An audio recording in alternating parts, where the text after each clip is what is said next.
भाई मेरे को ना सब पता होता है यार, तो मेरे साथ ना अच्छा बनने का ड्रामा मत करा करो। मुझे सब पता है कि मेरा फोन रखने के बाद तुम मेरे बारे में क्या क्या बोल रहे हो, मुझसे मिलने के बाद मेरी पीठ पीछे कितनी धज्जियां उड़ा रहे हो।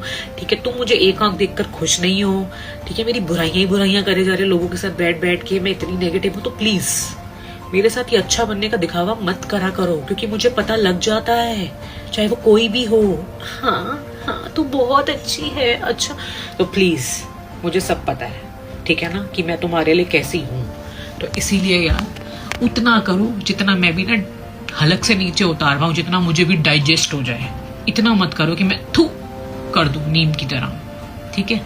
तो इसीलिए मेरे सामने ज्यादा एक्टिंग करने की ना जरूरत नहीं है कि तुम मेरे बड़े वेल विशर हो, तुम मुझे समझा रहे हो, मैं तुम्हें बहुत अच्छी लगती हूँ। मुझे सब पता है भाई कि मैं तुम्हें क्या लगती हूँ, और मुझे ये भी पता है कि कौन मुझसे सच में प्यार करता है। तो इसलिए दिखावेबाजियां ना मेरे आगे मत किया करो।